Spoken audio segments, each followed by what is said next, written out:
Bonjour à tous, Club Sport Santé vous retrouve pour une nouvelle aventure et celle seulement qui est consacrée aux éperviers du Togo avec leur sortie. La première de Nibombé Daré avec justement ces éperviers soldés par un score de parité face au Libéria. Qu'est-ce à dire justement concernant cette première sortie, le 11 de départ, l'attaque, la défense, tout comme le milieu de terrain, tout ce qui concerne cette sélection et surtout la deuxième journée qui s'ouvre déjà dès lundi où le Togo sera du côté de Malabo pour défier la Guinée équatoriale. On parle également des autres matchs de la première journée avec les résultats ci et là et puis peut-être si on a le temps, parler également du cas du Cameroun qui va nous intéresser dans cette fenêtre. Club Sport Santé. Tout de suite, on va faire immersion dans le nid épervier. C'est juste derrière ceci.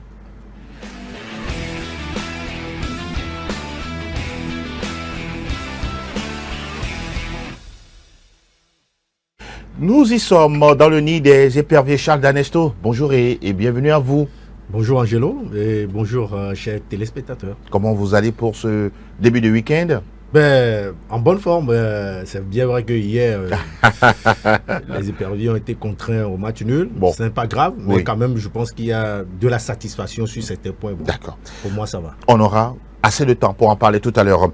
J'ai également à mes côtés Edem Atipoué. Bonjour Edem. Bonjour Angelo, comment bonjour Charles. Comment vous portez-vous? Je vais bien, super bien, même si psychologiquement je m'en remets. Ah oui, vous faites des efforts. Exact. Comme tout le monde. Oui. Alors, messieurs, on va justement rentrer dans le vif du sujet concernant la première fenêtre des éliminatoires de la CAN 2025 qui va se jouer au Maroc.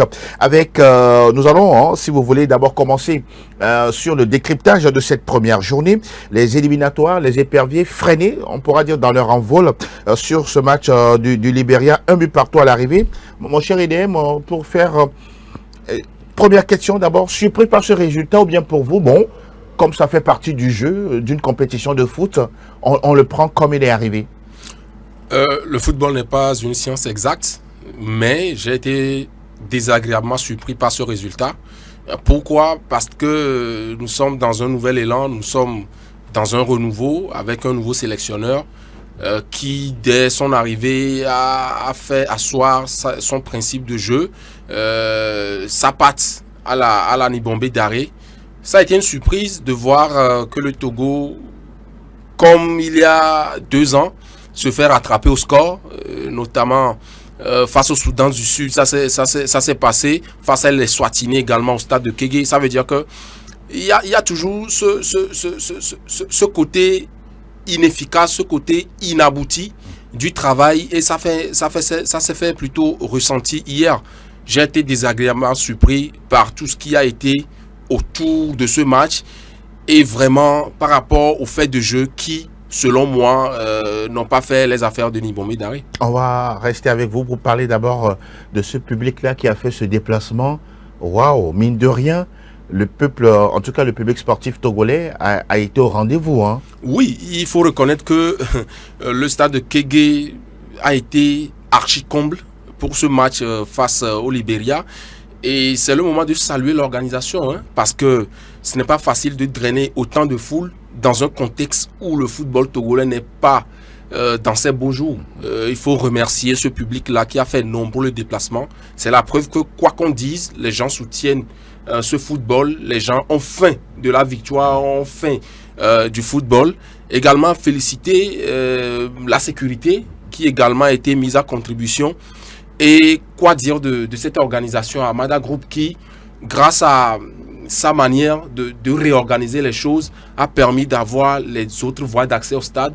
Parce qu'Angelo, hier, quand on voit l'entrée principale, c'était entre le marteau et l'enclume. Oui. Heureusement que Amada Group, de concert avec la sécurité et la fédération togolaise, ont donné accès aux autres voies ouest et nord du stade, qui a permis effectivement de fluidifier du moins l'accès au stade. Également à vous, médias, qui aujourd'hui ne ménageait aucun effort autour de l'organisation de ce football. Moi, j'ai été agréablement surpris de revoir dans le stade les animations, les danses folkloriques qui animaient effectivement le match des éperviers. En tout cas, tout était bien fait pour cette victoire, malheureusement, qui n'est pas arrivée à bout. Charles, on va rester sur justement cette présence du public avant que vous n'arriviez à décrypter justement le match nul. Là aussi, mine de rien, oui, des curieux étaient là pour voir Nibombe Daré, c'est nouveau appelé en guillemets. Et puis le public, quand on parle de sélection nationale, quoi qu'on dise, on est derrière. Oui, je pense que ça fait déjà plusieurs années qu'on n'a plus revu ce public-là au stade de Kégué. C'est bien vrai, avec le démarrage des éliminatoires du mondial, le public a semblé renouer avec le terrain, mais comparativement au match d'hier, c'était archi-comble. Le stade était archi-comble. On a vu un public qui était vraiment là pour pousser la sélection du Togo à la victoire.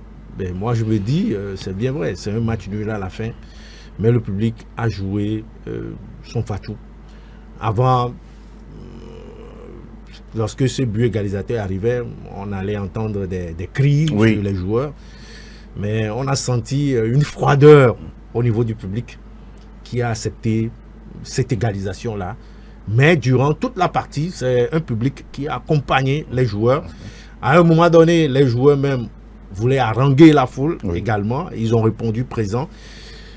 C'est bien vrai qu'on attendait une victoire, mais moi je me dis, c'est déjà un pas pour Nibombe Daré, parce que vous savez, c'est sa première, du moment où il n'y a pas de défaite, même si c'est un match nul à domicile. Je pense qu'il faut toujours espérer. On a vu un peu le début d'autres entraîneurs sur le banc des éperviers du Togo. On a vu ce que ça a donné. Je pense que le fait qu'on a pensé à des autochtones pour prendre la destinée de l'équipe nationale, ça a motivé le public. Et je pense qu'on va rester dans ce dynamisme-là. Je me dis, une bonne prochaine sortie des éperviers du Togo à l'extérieur permettra d'avoir le même public à la 3e ou à la 4e journée lors de la réception de l'Algérie. Vous le dites si bien, on va tout doucement avancer case par case. Messieurs, on va décrypter le 11 de départ de Nibombe Daré. Pour certains, c'était déjà une surprise. Avec la complicité de Justin, on pourra regarder le graphique annonçant le 11 entrant du côté justement de ce match avec Geoffrey Agbolosu, Kennedy Boateng, Kodjo Aziangbe, Evra Agbagno, Kevin Denke, Khaled Naré, Josué Romao, Roger Rolou, Karim Derman, Laba Fodo et puis Jane Dakonam. Mon cher Charles, avec ce 11-là, quand la copie était dans votre main pour justement regarder le 11 de départ de Nibombe Daré, surpris pour vous? Bien bon, oui, il a fait ses choix, on y va. Ben, je pense qu'au départ, Nibombe Daré a voulu un peu jouer avec les mots. Il a parlé de continuité.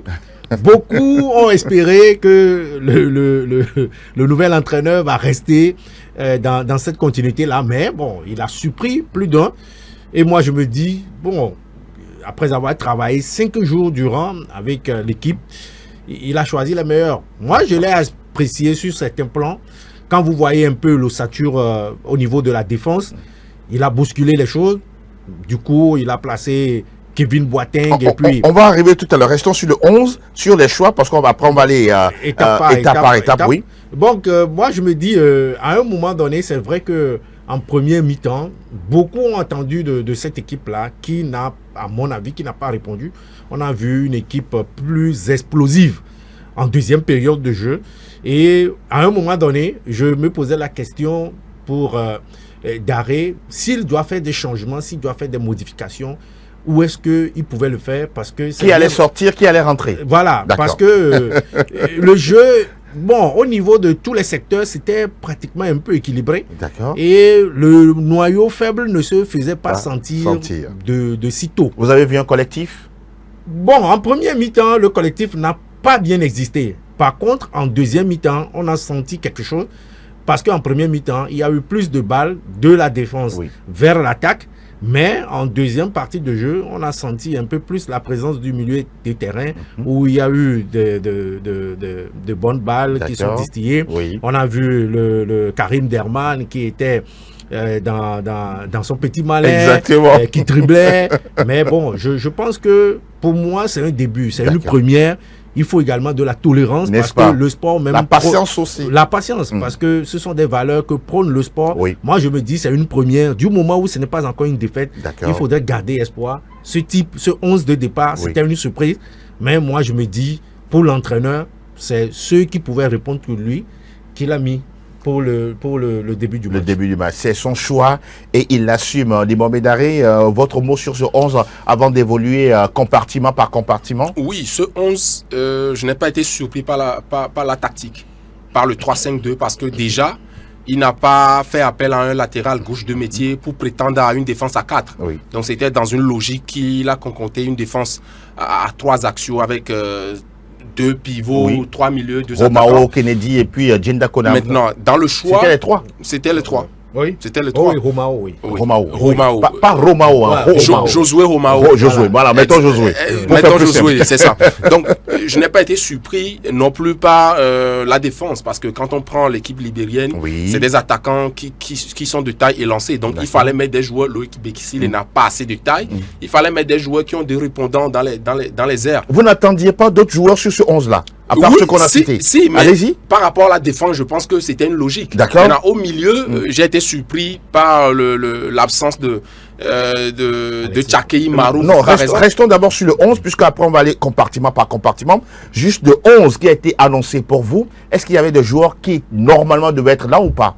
Oui, Tchakei Marou devait être là. Par exemple, d'accord. Par exemple. À part lui je pense qu'à part lui, c'était bien. Le reste c'est bon. Le reste c'est bon. Abolosu avait droit d'être titulaire.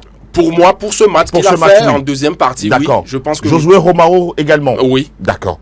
Bien, on va continuer avec maintenant, on va tout à l'heure prendre compartiment par compartiment pour parler de la défense. L'attitude de cette défense-là, du début jusqu'à la fin, si vous devez faire un commentaire, ce sera quoi? Je pense qu'ils ont eu la bonne attitude, surtout en première mi-temps. Ils ont eu la bonne attitude en essayant de jouer tête froide. Vous avez senti une complicité? Oui, je n'ai pas senti de complicité, mais j'ai senti des joueurs qui ne se précipitaient pas. Quand on prend par exemple le gardien Agbolosu, il n'a pas convaincu en première partie, mais en deuxième période, on a senti un gardien qui vraiment a la manière de gérer. Peut-être qu'il a mal géré, mais c'était le seul en deuxième mi-temps qui a su qu'il fallait gérer l'avance, contrairement au coach. On y reviendra.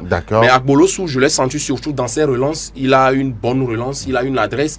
Maintenant, c'est sur les balles aériennes et ses sorties qu'il faut un peu corriger. La défense, Jane a beaucoup fait du travail parce que même s'il est repositionné dans l'axe droit de la défense, il faisait l'effort de venir boucler ou boucher les trous laissés par Kennedy Boateng, des fois qui à un moment donné était en dedans. Oui. Mais par rapport à Josué Romao, oui, pour une première, je l'ai senti un peu en dedans, mais dans les relances, dans la combativité, il y était. Au milieu de terrain, j'ai été désagréablement surpris de voir... ne vous inquiétez pas, je vais vous le relancer tout à l'heure sur le milieu de terrain. On reste sur la défense, on parle tout à l'heure le 3-5-2.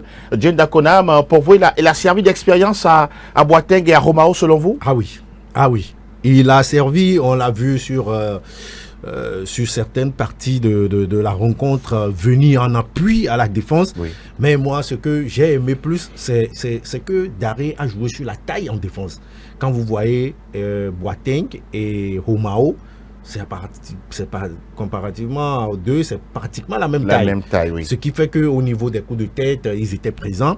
Et j'ai vu... Sauf sur le but égalisateur. Oui, sauf... Oui, mais bon, on est en train d'analyser peut-être pour la première partie. Justement, puisqu'on parle de la défense, c'est une touche qui est arrivée, le ballon qui atterrit dans la défense togolaise. Dans la défense togolaise, effectivement, je suis d'accord avec toi.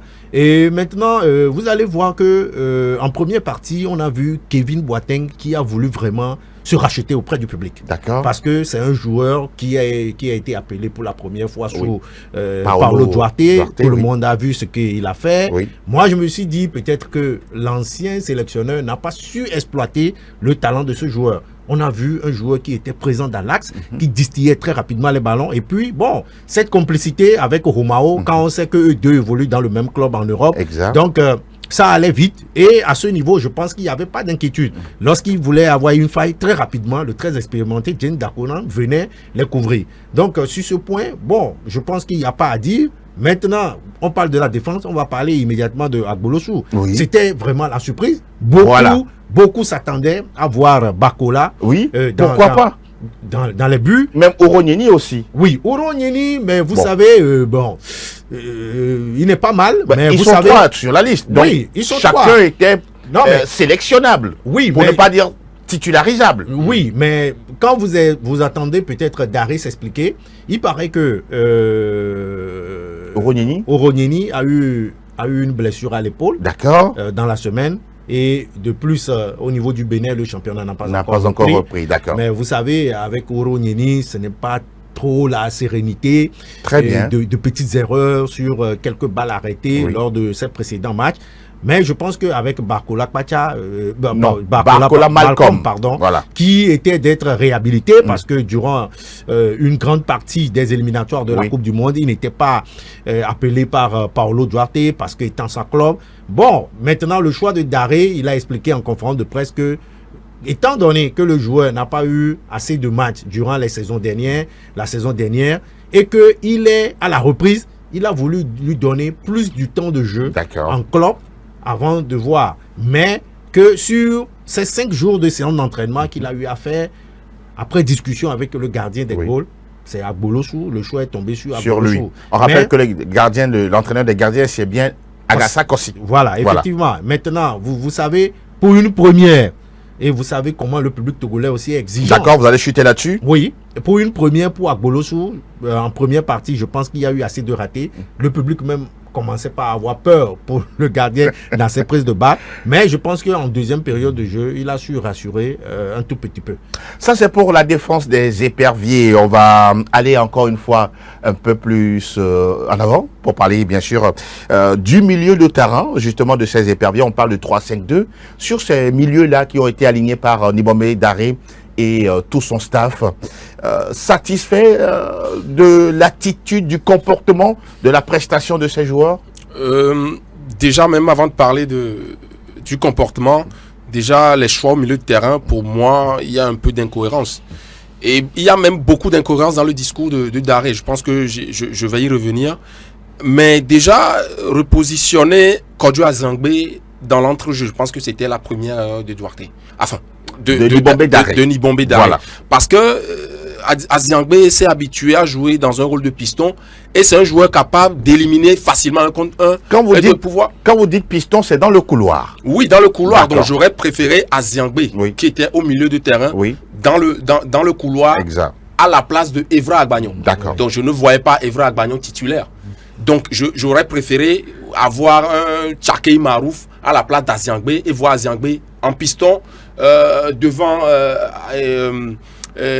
Josué Romao. Maintenant, par rapport à Khaled Naré, je pense que le choix logique y est parce que dans un système de 3-5-2 où il y a des pivots, c'est des joueurs qui doivent être capables d'éliminer un contre un et d'aller très vite dans le dos de la défense. Et lui, il a le potentiel. Il avait le potentiel de le faire. Il a essayé maintes fois, même si ça ne lui a pas réussi chaque fois. Il était dans cet esprit-là d'animer offensivement son côté. La preuve, lors d'un dernier match des éperviers, il avait marqué au centre de Kégué, une belle frappe. Il est rentré et crochet droit, pied gauche, plein lucarne. Je pense qu'il était dans son élément hier. Maintenant, Tchakei Marouf était mieux qu'Azangbe dans ce milieu de terrain. Mais lui, il est resté sur le banc. Il est resté sur le banc et moi, je n'ai pas compris pourquoi il n'est pas rentré. Ça se comprend. Deuxième chose, c'est par rapport au positionnement de Karim Derman. D'accord. Aujourd'hui, oui, c'est le chouchou, c'est autour de lui que l'équipe doit être construite. Mais écoutez, à un moment donné, il faut recadrer ce jeune. À un moment donné, comment on peut comprendre qu'il dépasse son positionnement, il dépasse Roger Arolou pour venir prendre la balle dans le nez de la défense et se permettre de faire une passe anodine à sa défense au gardien. Vous pensez qu'il n'est pas discipliné tactiquement? Tactiquement, il n'est pas discipliné. C'est un joueur intelligent, plein de ressources techniques, mais dans le replacement, dans sa discipline tactique, je pense qu'on doit beaucoup l'encadrer parce qu'il est plus un atout offensif que défensif. Il peut laisser le rôle à Rolou de pouvoir garder et se placer simplement dans le deuxième rideau de la défense pour qu'il puisse apporter à Fodolaba, à Kevin Denke devant. Donc l'animation n'était pas ça au milieu de terrain selon moi. D'accord. Votre apport concernant ce milieu de terrain des éperviers d'arrêt? Oui, je pense qu'il y a eu un mélange qui ne dit pas son nom. D'ailleurs, quand vous voyez un peu le match, Evra Agbagnon, c'est juste durant les 15 premières minutes de la rencontre qu'on l'a vu. Par après, on l'a toujours suivi dans notre championnat, c'est un attaquant. Hein? Oui, c'est un attaquant, mais cette fois-ci... C'est un buteur, Evra Agbagnon. Oh oui, cette fois-ci, il a été positionné en milieu de terrain. Je pense que l'objectif, c'était de donner du surplus, de créer du surplus en attaque. Mais bon, apparemment, c'est comme si très rapidement, il a été enrhumé, tout comme Roger Arolou. On l'a vu juste pendant 15 minutes dans les duels et puis après c'est fini. On ne l'a plus vu. Et comme Edem l'a dit, c'est comme si on a laissé un peu le jeu à Karim Derman. Mais il s'est tellement amusé. Il s'est amusé jusqu'à un moment donné. Il a même mis l'équipe en difficulté. Au lieu de libérer la balle, il était là à faire les dribbles et le public était content. Et bon, après 3, 4, 5 dribbles, il n'a plus d'espace et il libère la balle à l'adversaire. Bon, je pense que sur ce plan, l'entraîneur aura à lui parler. C'est encore un tout jeune joueur. Oui, c'est là même que j'allais dire. C'est un jeune. Il faudrait qu'on lui parle. C'est vrai, 1, 2, 3 fois, je pense qu'il faut libérer la balle parce que déjà, sur ces dribbles, c'est-à-dire il a avalé des adversaires. Donc s'il libère vite la balle, je pense que ses coéquipiers vont exploiter ces failles-là.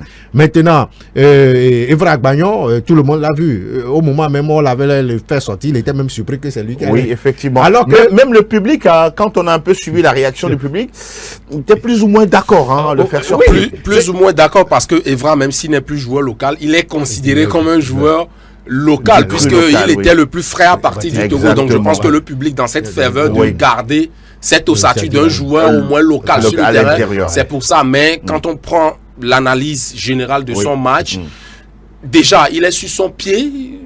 Pour un attaquant de sa trempe, il joue plutôt gaucher sur le côté droit qui lui permet d'entrer et d'enrouler. Il n'était pas dans cette configuration, il était en difficulté. Il a passé plus de 30 minutes à défendre. C'est compliqué, c'était compliqué pour lui. Joël Aziabé aussi, lui aussi, il s'est mélangé les pétales. Parce que, non, je parle de Aziabé, le numéro 6, qui était habitué à jouer dans le couloir. Voilà. La preuve, il était dans le couloir après la sortie d'Evra. On a vu. Finalement, on ne sait même plus quel poste il est en train de jouer au niveau de la sélection. Il est convoqué parmi les attaquants. On le fait jouer dans le couloir.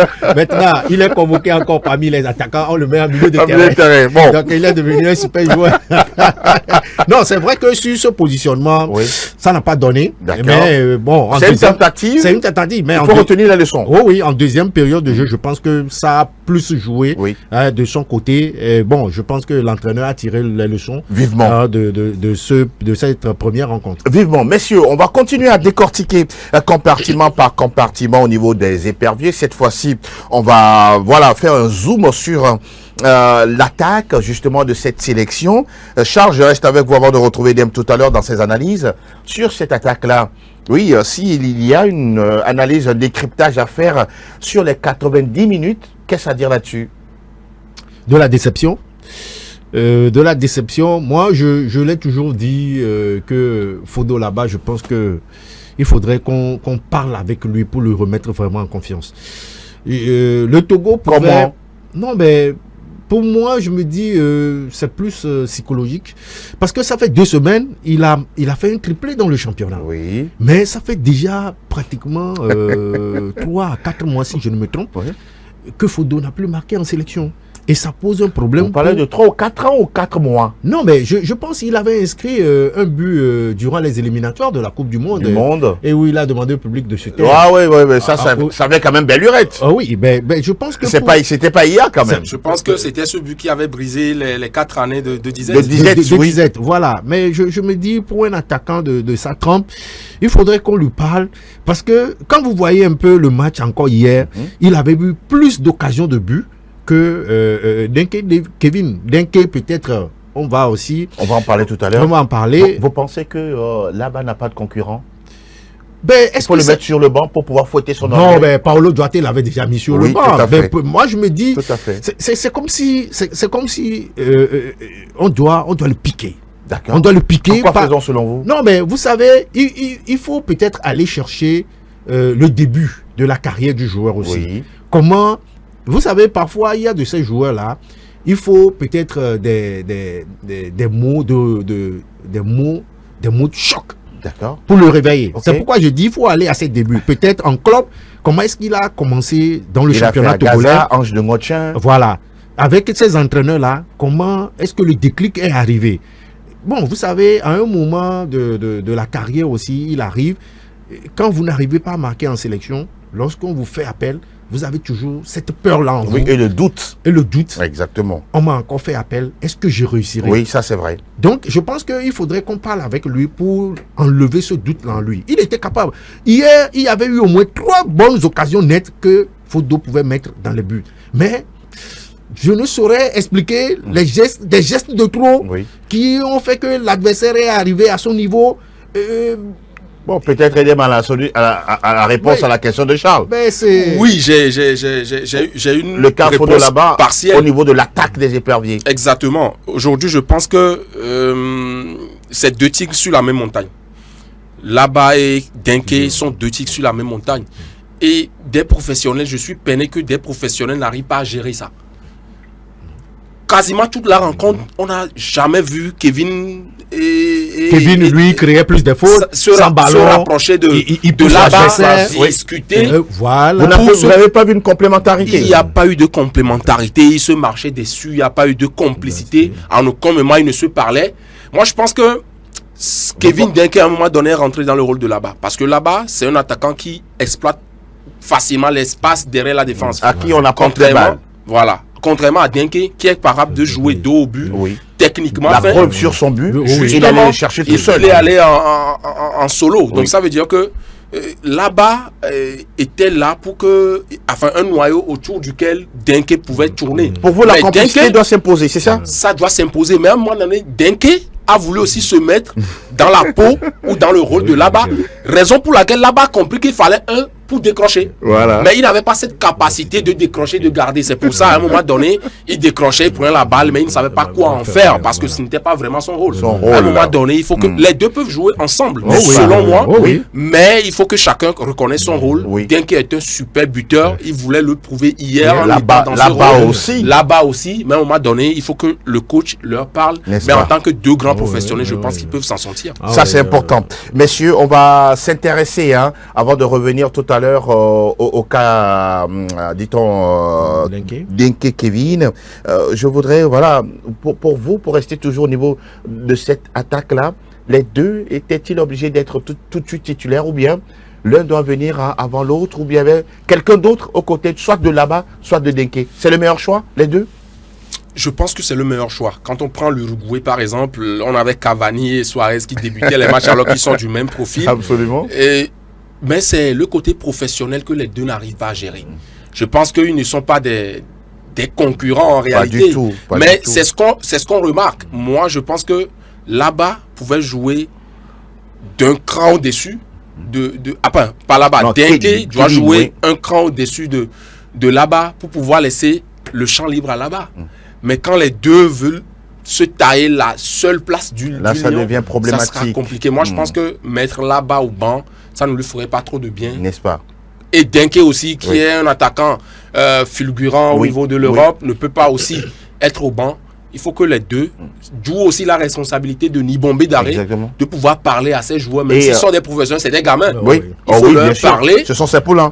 Pour leur faire comprendre qu'en réalité, vous n'êtes pas là pour juste tailler une seule place sur le terrain, mais vous avez vos deux des places, mais chacun doit utiliser la sienne à bon escient. Et surtout, jouer pour le collectif, c'est le plus important, et non des intérêts individuels. On reste sur sur Kevin Denke.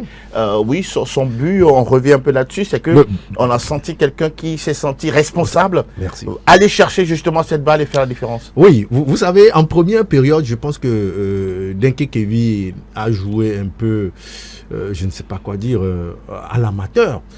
Oui, c'est-à-dire que sur certaines actions où il ne devait pas faire des fautes, il a commis des fautes pas possibles, sans ballon, il poussait l'adversaire. Il a perdu beaucoup de jeux.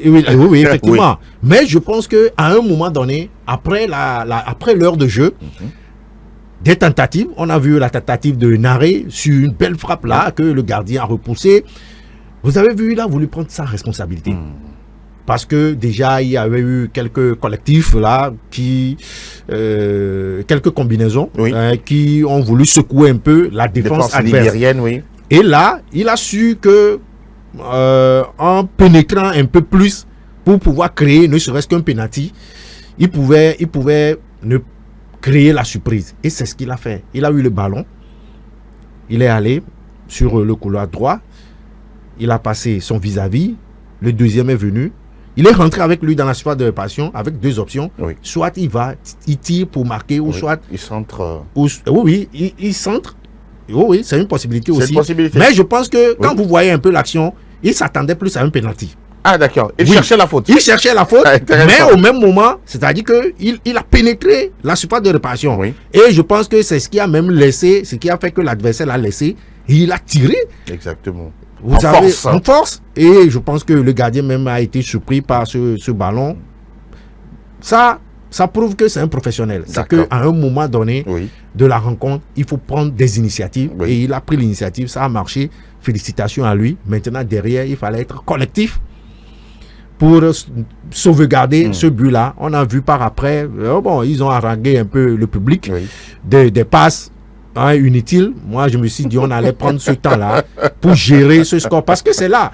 Si c'est qu'on était resté dans l'adversaire, dans le camp de l'adversaire, le but égalisateur là n'allait pas arriver. N'est-ce pas? Alors, messieurs, le Libéria, mine de rien, une victoire, en fait, un nul, synonyme de victoire. Parce qu'on a vu la célébration derrière. Hier, ils étaient tout enthousiastes. Je pense qu'ils ont fait leur match. Prendre un point à l'extérieur dans des éliminatoires, ce n'est pas rien. Et je pense que oui, ils ont fait. D'ailleurs, ils sont deuxième de ce groupe. Et ça veut dire que hier, moi, j'ai senti cette équipe jouer sur un faux rythme. Des fois, ils gardent. C'est fait à dessein. C'est fait à dessein.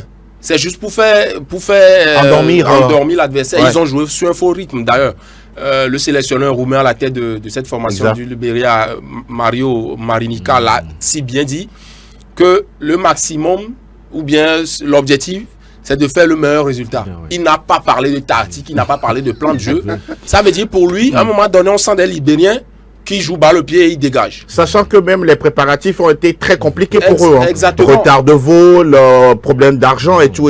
Exactement. Donc ça veut dire qu'à un moment donné, pour eux, c'est d'avoir la chance d'être dans la surface adverse. Et ils l'ont fait. Et ils l'ont fait à un moment donné. Parce que quand on prend une équipe qui n'a tiré que 5 fois au but et on a cadré 4. C'est beaucoup. Contrairement au Togo qui a tiré 18 tirs et on a cadré également 4. Ça veut dire que c'est une équipe qui était sur un faux rythme. Et moi, je n'ai pas compris, si tu me le permets, par rapport au repositionnement au milieu de terrain. Il y avait ce Mohamed Sangaré, le numéro 20, milieu défensif du Libéria, qui était le dépositaire. Les ballons passaient par lui. Toutes les balles passaient par lui et il a même fusillé de loin le gardien togolais. Mais à un moment donné, d'où je dis le professionnalisme de Denke de là-bas. Normalement, il devrait avoir un dans le système où il y a deux attaquants. Il y a un toujours qui décroche pour prendre le milieu défensif. Oui, et qui empêche la première relance. Et ça n'a pas été fait. Le banc du Togo n'a pas réagi à cela. Je pense qu'aujourd'hui, le Libéria fait un très gros coup. D'accord. À l'extérieur. En attendant de est-ce que c'est pas trop vite aller en besogne, quand vous dites un gros coup? C'est un gros coup. C'est un gros coup. Parce que face à une formation togolaise, le coach l'a dit, dont la valeur marchande tourne en 30 millions d'euros, contrairement à eux dont la valeur est à 12 millions. 12 millions. Ça veut dire qu'ils ont joué face à une formation huppée. D'accord. Et je pense que c'est un très bon coup, un gros coup pour eux. Il insiste là-dessus. Pour lui, c'est un très bon coup de la part de Libéria. Alors, messieurs, on va faire en même temps une projection, puisque les éliminatoires continuent. La deuxième journée pour le Togo, c'est déjà lundi. Le Togo joue contre la Guinée équatoriale. Charles, quel jeu attendre de la part de Nibombe Daré, qui a déjà, en tout cas, regardé ce que ces poulains sont capables de faire. Là, on va jouer contre la Guinée équatoriale, qui avait déjà perdu 2-0 face à l'Algérie dans la même poule. Non, ben, je pense que Daré l'a si bien dit en conférence de presse d'avant-match, qu'il est là pour jouer un match offensif. Je pense que c'est ça qui pourra nous sauver également face à la Guinée équatoriale, parce que au vu de la rencontre face à l'Algérie, c'est une équipe vraiment très active, où des joueurs sont vraiment physiques. Et je pense qu'il faudrait pour les nôtres aussi être présents dans la rencontre durant les 90 minutes. Oui. Ne pas céder de l'espace à l'adversaire, ça c'est le plus important. Oui. Se couvrir, faire des écrans le plus tôt possible. Et comme au niveau de la défense, ils l'ont fait en première partie de jeu, senti cette présence-là. Je pense que Romao, blessé, je ne le vois pas. Bon, à la tête, c'est ça, non? Oui, mais il est revenu, mais par après, il a tenu ses mollets. D'accord. On croise les doigts. Oui, et c'est sur ça là qu'il a été remplacé. Oui. On espère bien qu'il revienne. Je pense que s'il revient, ce sera un plus pour cette sélection. Maintenant, comme je l'ai dit, au milieu de terrain, Edem a fait cas tout à l'heure d'autres joueurs. Oui. Je pense que là, Daré va vouloir peut-être expérimenter, parce qu'il y a également Romao. Vous pensez qu'on va encore changer des choses dans cette équipe? Oui, contre la Guinée équatoriale? Oui, c'est possible. Est-ce que ce n'est pas casser l'équipe? Non, mais vous savez, il a si bien dit que pour tout changement, il faut s'attendre aussi à... Cela a un prix. Oui, que tout changement a un prix. D'accord. Donc, ce qui est sûr, il y a l'ossature qui est là. Bon, peut-être on va espérer voir Tchakei, Marouf et puis Romao. Je sais qu'il est en train de ménager Romao, Alexis Romao, qui a déjà 40 ans. Oui. Il est en train de le ménager. Je pense que s'il se met dans un rôle de joker, il va aussi beaucoup donner à l'équipe. Mais je sais que sur le match face à la Guinée équatoriale, il y a une possibilité de gagner. Oui, il y a une possibilité de gagner aussi à l'extérieur. Et puis, bon, quelques retouches à faire avec le sélectionneur. Possible, peut-être qu'à la maison, on a de pression, mais à l'extérieur, on est libéré. Le Togo, il va pour gagner. Oui, ce sera la posture de Nibombe. Ça doit être la posture. Ce n'est pas à que la ça conférence sera. De presse, ça doit être la quel posture. Est le message, justement, pour ce match contre la Guinée? Il doit y aller. Il doit y aller. Qu'est-ce qu'il a dit, Nibombe? Bon, Nibombe, à la conférence de presse, il ne s'est pas trop attardé sur le match retour. Non, c'est pas trop le match de la Guinée équatoriale. Enfin, sur le prochain match. Le prochain match, il ne s'est pas trop attardé, parce que d'ailleurs, les confrères n'ont pas en plus orienté la question vers le match face au Libéria. Je pense que c'est pour ça. Il n'y a pas eu assez de projections. Exact. Mais quand on prend son discours, il joue un jeu offensif oui. Basé sur un jeu de possession où il faut aller à deux sur les adversaires. On n'a rien vu de cela face au Libéria. Moi, à un moment donné, je pense que Nibombe Daré doit être cohérent dans son discours. Bon, c'est un premier match, on le comprend, non? Mais le piège pour lui, aujourd'hui, les gens disent que c'est son premier match, c'est le début. Mais dans son contrat, il a accepté cette obligation d'amener les éperviers à la prochaine CAN. Donc, ce n'est plus une expérimentation. Le piège vient de là. Si il s'est dit, bon, je suis là, pas forcément pour cette prochaine CAN, mais pour construire une équipe sur les 3 prochaines années, on peut comprendre. Mais dès qu'il accepte ce contrat d'aller avec les éperviers à la CAN, ce n'est plus de l'expérimentation. Il est dans le vif. Peut-être c'est un faux pas, mais il va se rattraper contre la Guinée équatoriale. Il doit se rattraper. Le 3-5-2, je pense, face à la Guinée équatoriale, il doit le maintenir. Mais aller offensivement chercher des joueurs capables de vous déranger techniquement, physiquement, il faut rester sur ces bases et procéder par contre. N'est-ce pas? Je vais terminer rapidement sur ce point pour parler des autres résultats, oui. Il ne faut pas qu'il commette encore l'erreur de débutant qu'il a commis face au Libéria. Oui. Quand on cherchait un but, voulait sortir Kevin Denke. Heureusement, le but est venu. Moi, je ne suis pas contre le fait que le changement ait déjà lieu et qu'on doit changer le joueur. Mais à un moment donné, il ne devrait plus faire ce changement poste pour poste. N'est-ce pas? Denke peut bien sortir. Il pouvait se raviser. Il doit se raviser, amener un défenseur parce qu'on a pour conserver. Pour conserver. Je pense que c'est une erreur de débutant. D'accord. Denke devrait sortir, mais il fallait sur soi ce changement de poste pour poste et amener un attaquant, enfin un défenseur à la place de Denke. Ce sont des choses qui se font, mais bon, on le comprend aussi. C'est une première. Il va tirer des leçons justement de ce qu'il a pu faire pas plus tard qu'il y a 24 heures. On va parler des autres résultats, messieurs, puisque le continent a vibré au rythme de cette première journée. Les résultats des matchs de vendredi, on a remarqué que la Côte d'Ivoire a gagné face à la Zambie 2-0. Le Sénégal a fait un but partout face au Burkina Faso. Ça fait sourire, mon cher Charles. On va regarder justement grâce au graphique. Et également, que dire du 1-1 entre le Mali et le Mozambique. 2-2 entre l'Afrique du Sud et puis l'Ouganda. Sans oublier, bon, ce match-là, Kenya-Zimbabwe 0-0. Voilà ce qu'on peut retenir sur ces matchs-là. Charles, sur le cas Côte d'Ivoire-Sénégal, vous voulez placer un mot là-dessus? Sénégal-Burkina plutôt. Bertrand Traoré avait averti l'équipe sénégalaise que ce ne sera pas un match facile. N'est-ce pas? Oui, on a vu, je pense c'est Sadio Mané qui avait ouvert le score. Oui. Et derrière, on a vu l'égalisation des étalons. Oui. Eh ben, juste pour dire par rapport, pour comparer à notre rencontre que voilà, le Sénégal qui a été contraire à domicile, ça veut dire que pour ces éliminatoires, toutes les équipes sont préparées. N'est-ce pas? Oui, à toutes les équipes. Vous avez vu le Ghana battu à domicile. Par l'Angola. 0 contre 1. À Koumassi. Ça veut dire que tout le monde se prépare pour ces éliminatoires. Absolument. Et concernant Daré, il a si bien dit que le Togo va se qualifier, quelle que soit la façon dont on va jouer.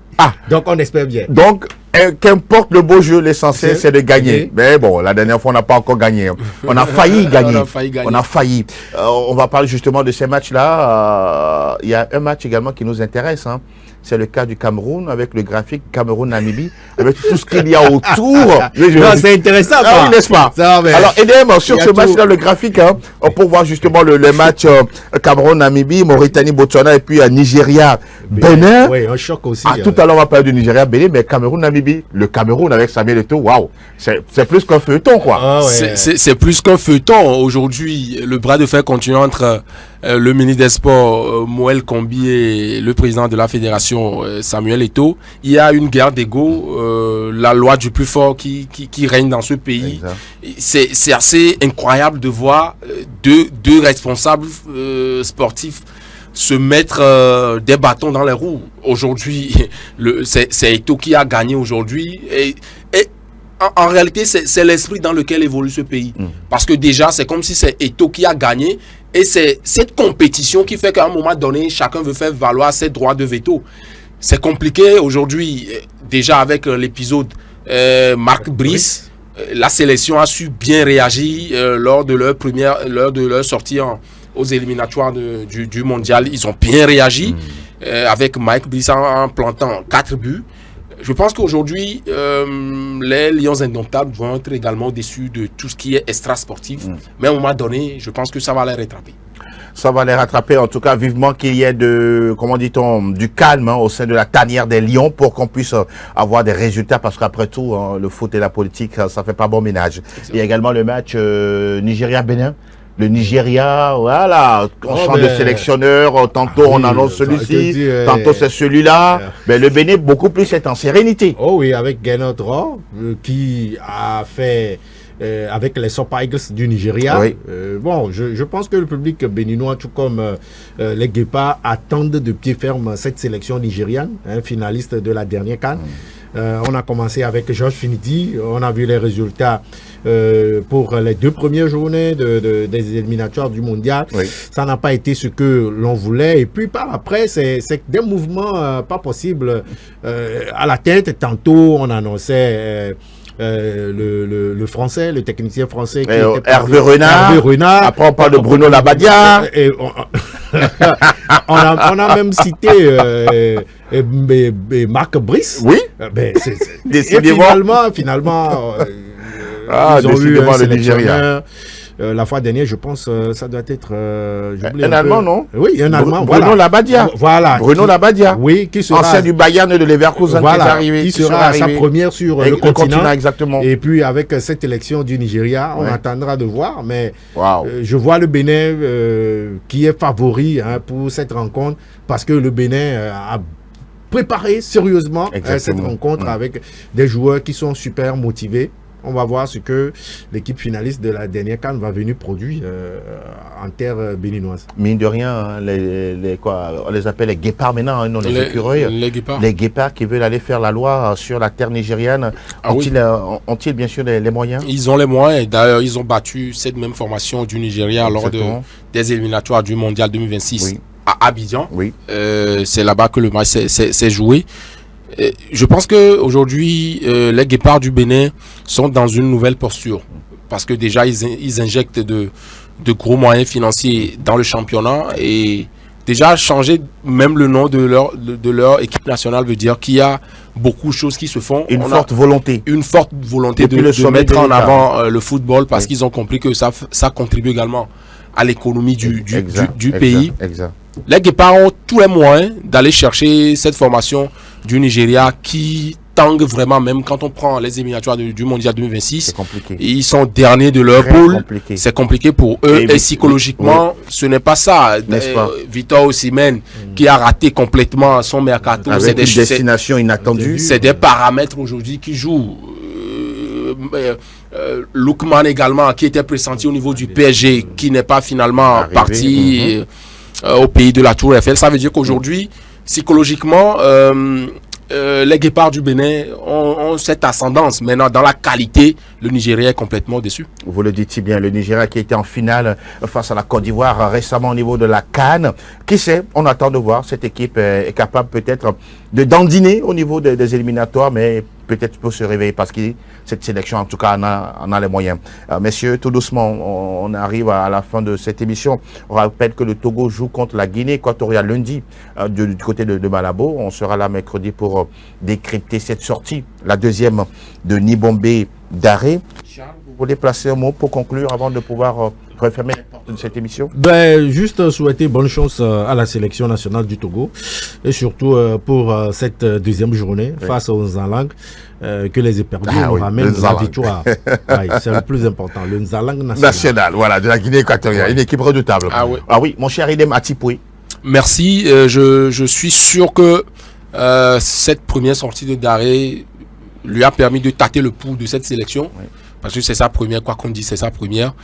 Et il va falloir réagir rapidement parce que si l'objectif est d'aller à la CAN prochaine, c'est maintenant qu'il faut réagir. Vous le dites si bien. Surtout que les prochaines journées, ça vient en octobre très très vite. Ça on aura une double confrontation avec l'Algérie. Et donc, oui, vous l'avez dit si bien dit, nous, on n'a pas le choix. Que ce soit qu'on soit journaliste, observateur, tout ce que vous voulez. C'est notre pays, c'est notre sélection. On a l'obligation de rester derrière, de rester soudé derrière cette sélection et voilà, l'accompagner tant bien que mal, parce que là, c'est vrai, ils ont fait un match nul, mais ce n'est pas encore la fin de la campagne. Ils peuvent rapidement rebondir et continuer bien pour la suite et pourquoi pas décrocher le ticket qualificatif pour la CAN Maroc 2025. Merci Charles. Merci Angelo pour l'invitation. N'oublions pas, ce soir déjà, il y a une grande soirée, non? Oui, il y a une grande soirée, la nuit du mérite sportif. De la GST. De l'Association des journalistes sportifs du Togo. Tout est fait prêt, hein? Non, tout est fait prêt. D'accord. Une belle fête. Canal Olympia. Et Midin, Blue Zone Kakaveli. Je rappelle que SOS Docteur TV également est partenaire de cette activité qu'on va suivre ce soir. Et on reviendra en parler mercredi sur notre antenne. Merci encore une fois. Merci Angelo, félicitations pour le travail. C'est le minimum. Et nous, on n'a pas le choix. Allez, messieurs, merci beaucoup. On vous souhaite à toutes et à tous un excellent week-end. Merci à Justin, à toute l'équipe. Big up également à Patrick de l'autre côté. Vivement mercredi sur SOS Docteur TV. Portez-vous bien. À très bientôt. Bye bye.